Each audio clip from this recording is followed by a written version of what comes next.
Los que me conocen, mi nombre es Sebastián, o los que no me conocen, mi nombre es Sebastián Flores, tengo 32 años, casado hace ya casi con mi esposa que me acompaña, Débora, y tenemos una bebé de 6 meses.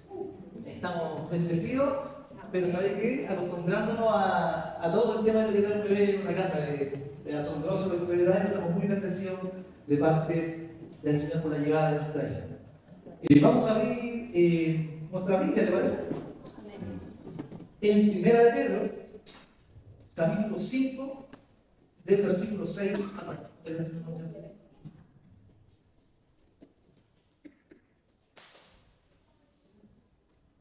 Primera de Pedro, capítulo 5, del versículo 6 al 11. Entonces le vamos a dar lectura en el nombre del Señor. Dice así, versión Reina Valera, voy a leer en esta oportunidad. Humillaos, pues, bajo la poderosa mano de Dios, para que Él os exalte cuando fuere tiempo, echando toda vuestra ansiedad sobre Él, porque Él tiene cuidado de vosotros. Sed sobrios y velad, porque vuestro adversario el diablo, como el león rugiente, anda alrededor buscando quien devorar, al cual resistid firmes en la fe, sabiendo que los mismos padecimientos serán cumpliendo vuestros hermanos en todo el mundo. Mas el Dios de toda gracia, que nos llamó a su gloria eterna en Jesucristo, después que hayáis padecido un poco de tiempo, Él mismo os perfeccione, afirme, fortalezca y establezca. A Él sea la gloria y el imperio por los siglos de los siglos. La lectura de la palabra es maravillosa en sí misma. De hecho, cuando uno aprende a leer detenidamente la palabra del Señor, se da cuenta que hay grandes partes de su trozo de la Biblia que se explican por sí mismos. Que usted le lee y es como que la Biblia le predica a usted con la claridad, con el desglose, con las partes que uno va encontrando. No sé si ustedes leen noticias, alguien que lea noticias en este lugar durante la semana se informe, lea por ahí. Bueno, cuando leemos noticias en Facebook, a veces nos dejamos llevar más por los comentarios por la noticia, uno ve la noticia y uno va directo a los comentarios. Y el comentario valida o invalida la noticia, si esto es así. Pero es bueno leer noticias. Y en Indiana, en el desierto de Indiana, en Estados Unidos, la semana esta de julio, se dio cita, bueno, el 30 de agosto se dio cita a un festival que traducido en español sería Quemadores de Hombres. Y este festival se elabora o se lleva a cabo a partir de los años 80. Desde los años 80, que es un festival que reúne a las personas y tiene un fin entre filosófico y espiritual, que lo que busca es concentrar a la gente en el desierto. ¿Para qué? Para que tengan un retiro espiritual y puedan meditar sobre la realidad de su entorno y puedan salir a cambiar el mundo. ¿Por qué se llama Quemador de Hombres? Porque el evento final de este festival hay una esfinge, una estatua de un hombre, de un ser humano, y se quema esta estatua. ¿Para qué? En el sentido de que muere lo viejo para poder proyectarse a lo nuevo. Pero ocurrió algo inusual, que no ocurría desde los años 80 en donde se llevaba a cabo el festival. Llovió, como en todos lados ha llovido, como en Santiago ha llovido, pero llovió en el desierto.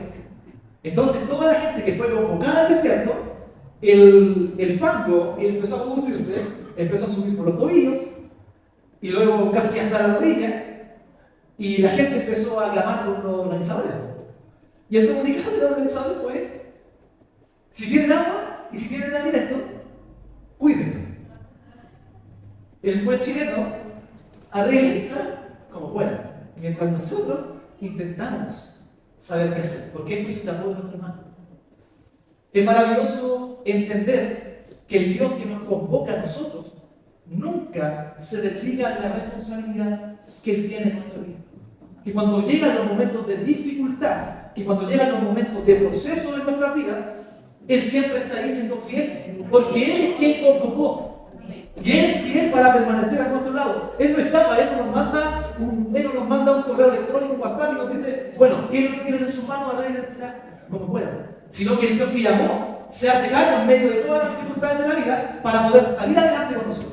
Por eso es maravilloso comprender el Salmo 23, que dice que cuando nosotros pasamos por el valle de la sombra y de la muerte, Él está con nosotros. Esas son las palabras del salmista David, que Él está con nosotros cuando nosotros atravesamos el valle de la dificultad. Ahora lo que nosotros vamos a ver en esta mañana tiene que ver qué es lo que Pedro nos transmite en cómo nosotros debemos afrontar no solo las dificultades de la vida, sino el peregrinaje de la vida. Porque Dios no solamente está con nosotros cuando hay dificultades, y nosotros no solamente vamos a Dios cuando hay dificultades, sino que nosotros le necesitamos en todo el caminar de la vida, en todo el peregrinaje de la vida, necesitamos que Dios esté con nosotros. Y nosotros estar en Él. ¿Amén? Entonces vamos a ir viendo según lo que el apóstol Pedro empieza a describir para conocer a este Dios de la gracia. Cuando reflexionaba y daba vuelta a este mensaje, yo decía que paradójico, predicaré el mensaje del Dios de la gracia en la comunidad Casa de Gracia, y probablemente ustedes hayan escuchado mucho de la gracia y espero también que hayan vivenciado en este lugar lo que es la gracia de Dios. Pero vamos a ver lo que el apóstol Pedro nos dice de cómo nosotros caminar y peregrinar en esta vida que no siempre está de alto, sino que también tiene bajos. ¿Sabe cuando los semáforos se vuelven largos? Cuando uno está afligido. Uno empieza a regar y dice, oye, el semáforo es largo, ¿no? Dura lo mismo que antes, hermano. Solo que cuando nosotros estamos con algún tipo de apuro, con algún tipo de aflicción, sentimos que dura más. Y se da cuenta que hay veces que usted pasa por circunstancias en que usted dice, pero ¿por qué esto dura tanto? En realidad, tiene un tiempo prolongado, pero no dura para siempre, sino que tiene un fin, que tiene un término. Y es por eso que el apóstol Pedro habla del tiempo, que cuando llegue el tiempo Él nos exalta, y cuando llegue el tiempo Él nos levanta. Y cuando hayamos padecido un poco de tiempo, Él seguirá haciendo la obra en nosotros. Entonces las vivencias de la vida siempre están ligadas a lo temporal. Y el Dios que es atemporal se involucra en el tiempo que Él creó para caminar con nosotros en esta temporalidad. Y eso es maravilloso, que aunque parezcan los periodos que nosotros vivimos prolongados, no importa qué tan prolongados parezcan ser, Él está con nosotros. Amén. Y es lo que nosotros debemos comprender, y es lo que nosotros debemos tener como certeza. Pero mientras esperamos que las cosas pasen, ¿cómo procedemos? Eso es lo que nosotros debemos ir intentando entender. Mientras el semáforo se hace largo, mientras la respuesta del examen se demora, mientras quizás la espera del trabajo no llega, mientras nosotros estamos viviendo las diversas realidades de la vida que parecieran ser largas, ¿cómo vivimos el proceso de la espera en el tiempo? Porque no todo es instantáneo. Hay algo, una frase que me quedó una vez del pastor Francisco, que quizás no se acuerda que la dijo, pero a mí se me quedó grabada la memoria, que el Evangelio de Cristo no es como Harry Potter, no es que uno pesque una varita mágica y las cosas sucedan. No es así. Hay procesos, hay tiempos. Escuchaba hace un tiempo atrás a un pastor que decía, hay dos formas de hacer el bien. Jesús puede convertir el agua en vino y hacer un milagro. Entonces, el milagro es una forma de poder hacer el vino. Y la otra es la forma natural, que es el proceso. Y hay gente que necesita un milagro y hay gente que necesita procesos. Y mayormente nosotros necesitamos vivir procesos. La vida son procesos constantes que a veces parecieran largos, pero vamos a tratar de ver cómo Pedro nos aconseja que podamos vivir estos procesos. Entonces, cuando estas realidades de la vida parecieran largas, que son así, Pedro comienza diciendo que debe haber una actitud constante en nosotros, que es el permanecer humillándonos, inclinándonos, reconociéndonos debajo de ¿qué? De la poderosa mano de Dios. Se distorsionó el concepto de la mano de Dios en los años 86 con Diego Armando, y todo el mundo habló de la mano de Dios, pero la verdadera mano de Dios no es injusta, no es ilegal como aquella. La verdadera mano de Dios es poderosa. Es poderosa. ¿Alguien recuerda cómo fue que Dios libertó a su pueblo de la esclavitud de Egipto? Con mano poderosa. Y es a esa misma mano a la que nosotros estamos llamados por medio del apóstol a someternos constantemente en medio de los diversos procesos que nosotros vivimos. Cuesta el humillarse, cuesta el reconocer nuestra naturaleza junto con nosotros con ellos. Pero un camino más excelente en estos procesos y en estos momentos es cuando nosotros tomamos la decisión de inclinarnos bajo su poderosa mano.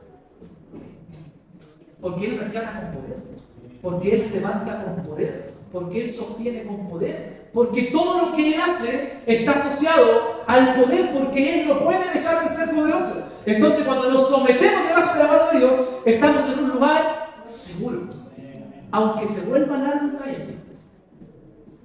Entonces, comienza diciéndonos el apóstol que para que seamos levantados en el tiempo indicado, el camino a seguir es someternos debajo de la mano del Señor, es posicionarnos debajo de su mano, es colocarnos debajo de su mano, es reconocer que nosotros necesitamos de su mano para poder seguir en pie.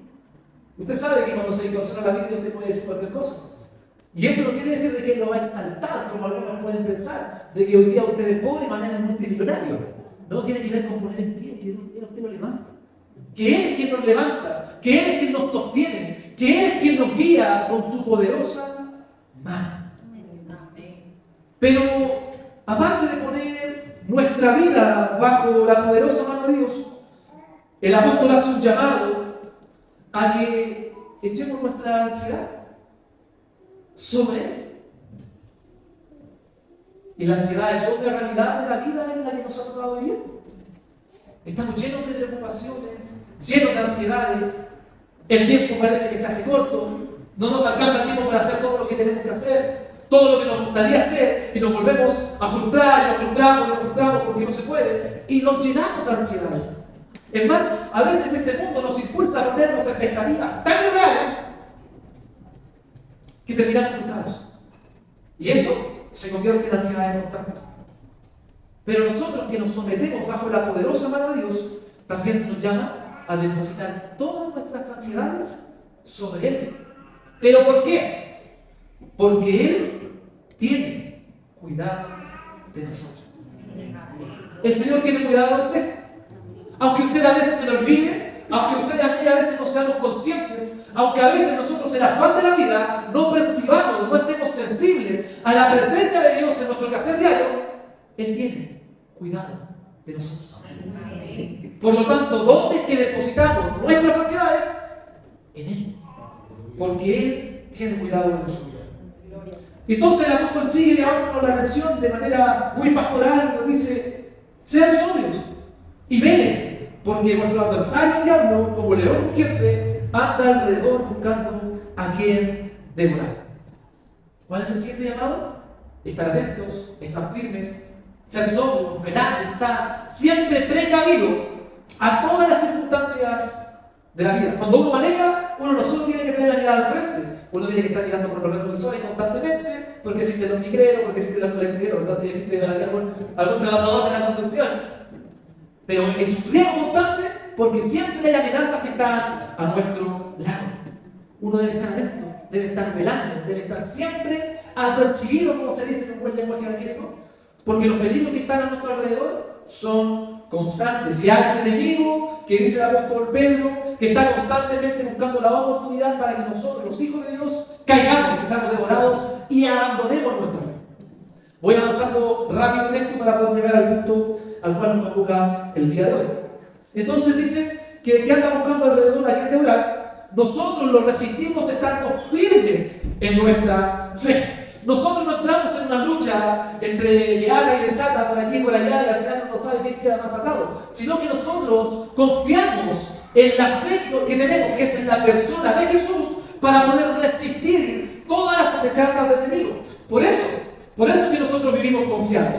¿Por qué? Porque estamos firmes en la fe que hemos confesado en algún momento, sabiendo que los mismos padecimientos que se van cumpliendo en nuestros hermanos en todo el mundo, que los mismos padecimientos que sufrimos nosotros también son comunes para muchos hermanos a lo largo de la tierra. Entonces el apóstol Pedro nos insta, nos hace un llamado a humillarnos, a echar nuestra ansiedad sobre Él, porque Él tiene cuidado de nosotros, a estar sobrios, a velar, porque nuestro adversario el diablo anda como un león rugiente buscando a quien devorar, y junto con eso, estar firmes en la fe que abrazamos en un día. Esto es lo que tiene que ver con nosotros. Esto es lo que tiene que ver con los consejos que el apóstol Pedro le da a la iglesia, en el cual nosotros somos activos en el día cuando se hace prolongada la aflicción, el problema, la dificultad. Pero llega a un punto, el apóstol Pedro, en donde hace como una bisagra, como una separación, marca un distintivo en lo que va a decir. Mas el Dios de toda gracia, que nos llamó a su gloria eterna en Jesucristo, después que hayáis padecido un poco de tiempo, Él mismo os perfeccione. Pasamos rápidamente por lo que tiene que ver con nosotros, con lo que tiene que ver con nuestra responsabilidad, con lo que tiene que ver con nuestras decisiones, para volcarnos ahora a lo que tiene que ver con Él. Y eso es lo que yo he venido a compartirles en esta mañana, a que usted pueda descansar en lo que tiene que ver con Dios. Que usted sea consciente del llamado que nosotros tenemos a lo que acabamos de mencionar anteriormente, pero que a pesar de todo, aunque hagamos todos nuestros esfuerzos y sintamos que nuestros esfuerzos no son suficientes, usted pueda descansar en lo que Él puede hacer. Amén, gloria a Dios. Porque a veces luchamos y sentimos que por más que le ponemos el empeño, no avanzamos, no concretamos, no logramos. Señor, si ayuno, Señor, si oro, Señor, si busco, Señor, si asisto a la iglesia, Señor, si soy fiel con mis compromisos, Señor, si hago todo lo que un cristiano debería hacer. Y aún así, tengo que pasar por estos periodos que no me gustaría pasar. Entonces, cuando llegue ese momento, descanse en la gracia de Dios. Amén. En esa gracia merecida, en esa gracia extendida, en esa gracia manifiesta, como dijo el apóstol Juan de la persona de Jesús, que Él estaba lleno de gracia y de verdad. Nuestro Señor Jesucristo está saturado, rebosando de gracia para poder acudir a usted a su socorro en el momento que usted más lo necesita, como lo expresa el escritor de Hebreos. Que podemos acudir al trono de la gracia para hallar gracia en el momento que más lo necesitamos. Cuando usted más necesita a Dios, cuando usted más siente que no puede, cuando usted más siente que no es capaz y que lo ha intentado todo, descanse en su bendita gracia. Porque como dijo el apóstol Pablo, cuando somos débiles, entonces ahí somos fuertes. Porque Él le dijo, el Señor le dice a Pablo, mi gracia es suficiente. Bástate de mi gracia, porque mi poder cumple su propósito en tu debilidad. Por tanto, intente hacerlo todo. Haga el empeño por humillarse, por velar, por buscar. Inténtelo, no se cansa de intentarlo. Pero cuando lo haya intentado todo, recuerde que nuestro Dios es lleno de gracia. Y Él sabe cómo sacar adelante su vida. Cuando usted no sabe cómo sacar adelante su vida, Él sabe. Mas el Dios de toda gracia, que Él nos llamó a su gloria eterna en Jesucristo, después que haya padecido un poco de tiempo, un tiempo específico, un tiempo que tiene término. Cuando todo este tiempo se haya cumplido, el apóstol Pedro dice, Él mismo en persona les perfecciona. ¿Y qué entendemos por perfeccionar? ¿Qué es lo que nosotros entendemos por perfeccionar? Y es aquí cuando nosotros vamos a acudir, por lo menos en este caso, a lo que es la etimología de la palabra perfeccionar que ocupa el apóstol Pedro, que es catarticeo, y que lo ocupan otros autores del Nuevo Testamento para poder transmitir una idea. Entonces vamos a ir a Mateo 4:21 para poder entender el concepto de perfeccionar. En Mateo 4:21 nosotros encontramos lo siguiente.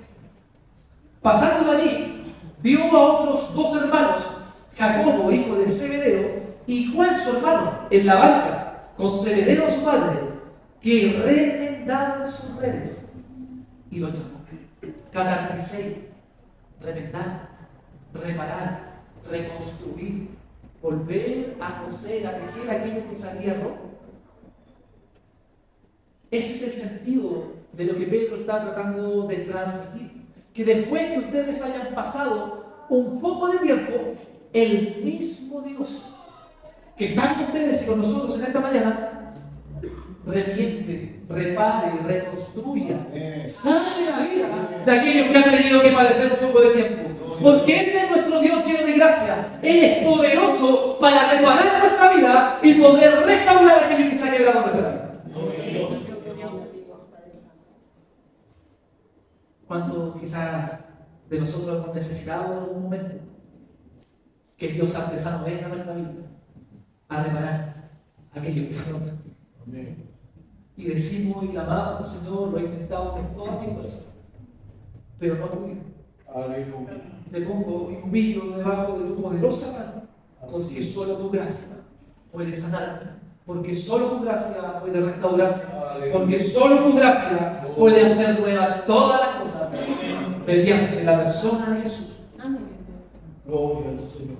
Gloria. El Dios restaurador. Él es el Dios restaurador por excelencia. Amén.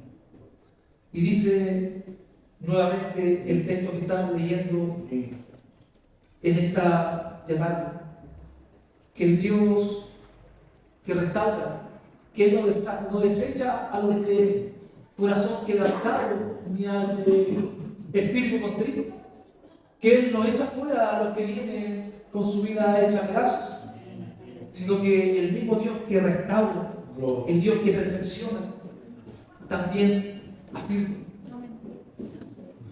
Cuando nos toca vivir estos lapsos que a veces parecieran eternos y que a veces no son tan eternos, es cuestión de un par de días, o hay veces que son un par de semanas, o hay veces que se van un par de años. Sea cual sea la prolongación del tiempo que nos ha tocado vivir, cuando llegan estas situaciones, desestabiliza todo. La enfermedad del hijo lo desestabiliza todo. El conflicto familiar lo desestabiliza todo. Y podríamos citar ejemplo tras ejemplo, pero cuando las realidades de esta temporalidad de la vida azotan nuestra barca, lo desestabilizan todo. Pero hay uno que no se mueve, hay uno que es inamovible, hay uno que es nuestro castillo fuerte, que es nuestra torre firme, al cual nosotros, cuando los fundamentos de la tierra son conmovidos, el justo puede correr a él, y esa es la persona de Jesús.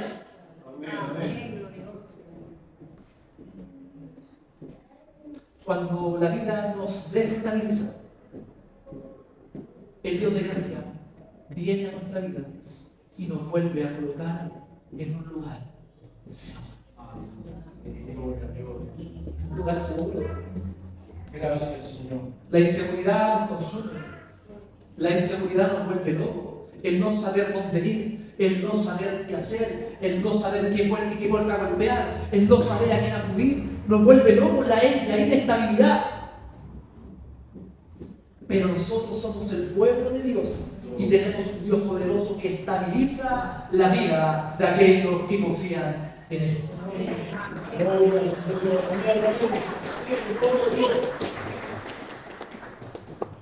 Podemos confiar en el Señor.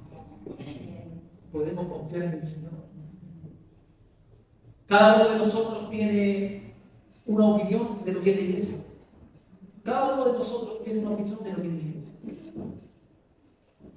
Desde que comencé a hacer Uber hace un tiempo, se me ocurrió hacer Uber, empezar a manejar. Cada vez que salía, le pedía al Señor que me cuidara de los robos, de los asaltos, de lo que uno se encuentra en la calle, de los peligrosos que están en la calle. Pero nunca me imaginé que ser conductor cumple una doble función, que uno se vuelve un oidor de historias y un testigo de realidades. Y la gente se sube y habla.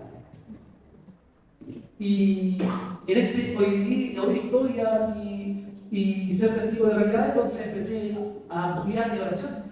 Ya no era solo Señor, cúbreme, guárdame, guíame, dame la sabiduría, sino que Señor, que este lugar se vuelva un punto de encuentro contigo. Gloria a Dios. Porque hay necesidades que no pueden esperar hasta mañana para poder recibir un toque del Señor. Y fue en esa realidad que empecé a orar cada día. Ese fue el sentido de mi oración. Y un día sábado por la mañana sube Daniela con su hijo de 10 años de la escuela de fútbol de Colo-Colo y me dice: él es Matías, tengo 2 hijos más, Jeremías y Ezequiel. Y usted entenderá que yo automé quién soy yo. Y da la iglesia eres yo. ¿Quién le pone el nombre bíblico a su hijo? Solamente alguien que tiene contacto con la iglesia. Entonces yo soy desubicado, ese para mí esposa lo sabe. Va a la iglesia, le digo. Dice, la iglesia se quedó callada. Yo dije, parece que no fue mejor que. Y antes de bajarse, ella me dice, voy a la iglesia por un compromiso con mi esposo. Pero si tuviera nunca más volver a una, nunca más volvería a la iglesia. Uy, me dejó traspasado el corazón de su hermano.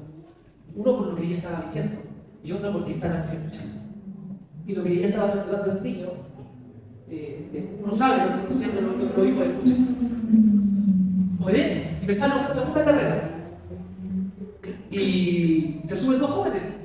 Y me dice, suba la música. Era una canción cristiana en inglés, la gente que no conoce la iglesia que se da cuenta. Esa canción me gusta. Y yo hice la misma pregunta. ¿Va a la iglesia? No, me voy a la iglesia. Y la pareja me dijo, sí, vamos a la iglesia.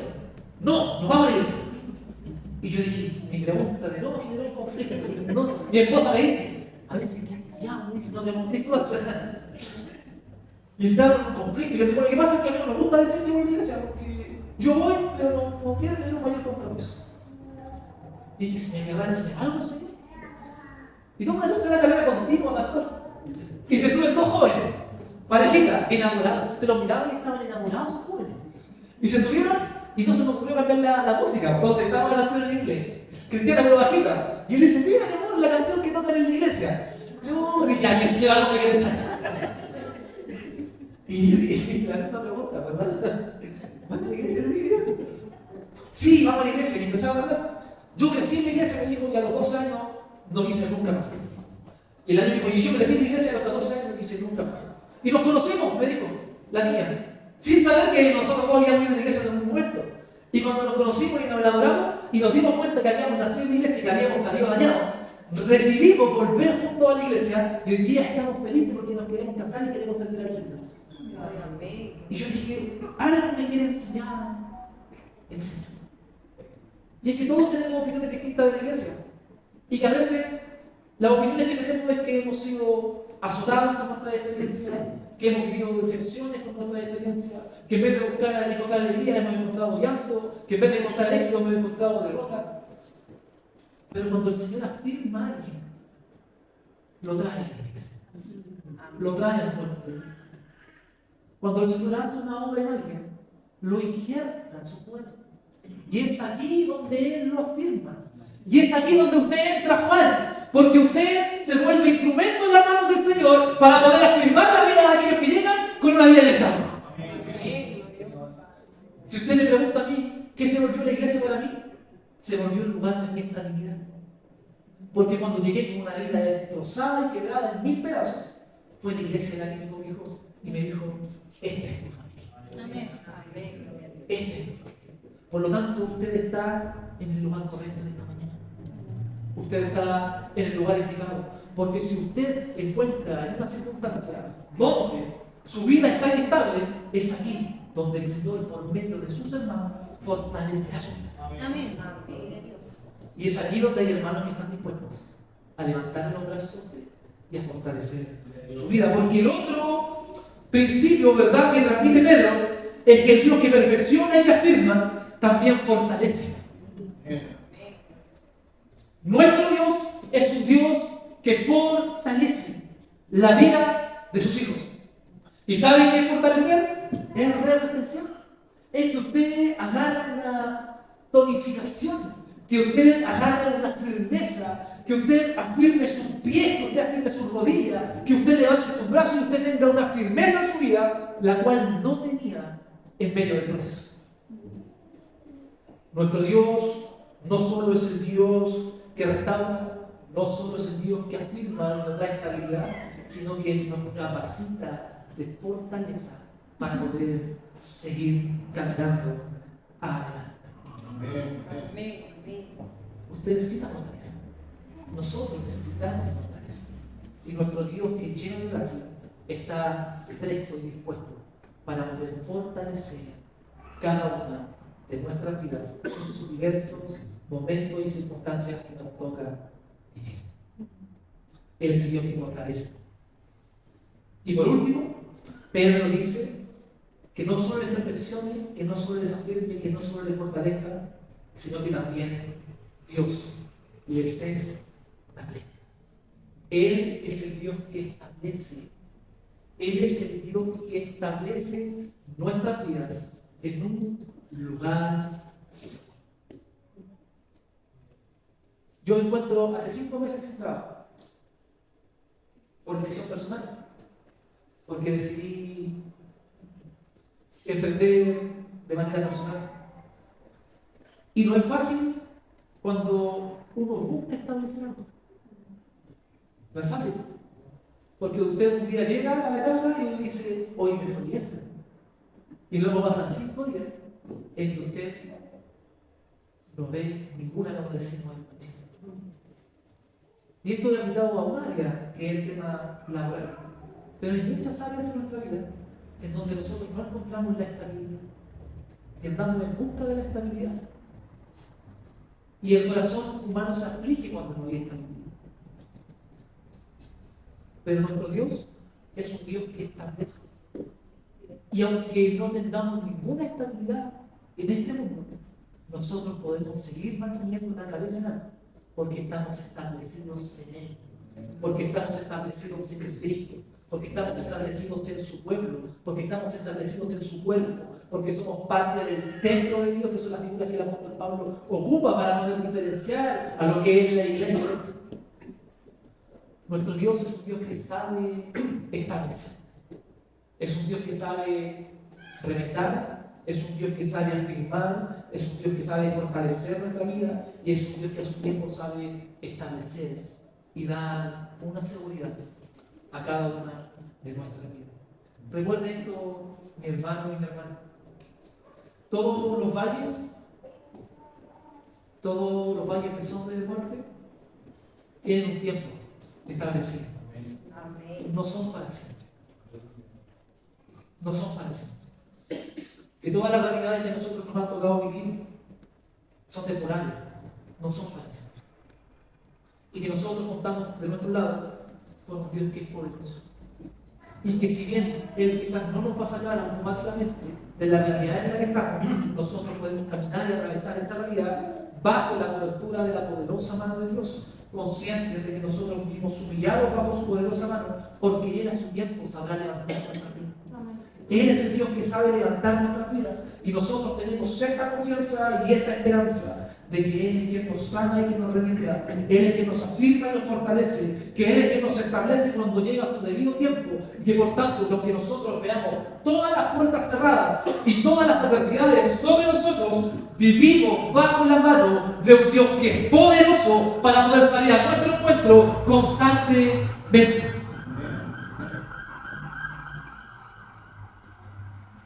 Pero ¿cómo comienza en un principio? Con una actitud que debe ser permanente en nuestra vida, que tiene que ver con el vivir humillados debajo de su poderosa mano, de reconocer que necesitamos su ayuda, de reconocer que necesitamos su cuidado, de reconocer que necesitamos su intervención. Necesitamos la intervención constante del Señor en nuestra vida. Y es por eso que el apóstol Pedro nos habla de esta manera, que hay algo que tiene que ver con nosotros. Nosotros pondremos todo nuestro esfuerzo para poder hacer lo que el apóstol Pedro nos transmite por medio de esta carta. Pero cuando hayamos hecho todo lo que debíamos hacer, seguiremos descansando en la gracia del Señor. Porque es su gracia la que nos sostiene. Amén. ¿Te parece si oramos y damos gracias al Señor por esta palabra en esta mañana? Señor, por medio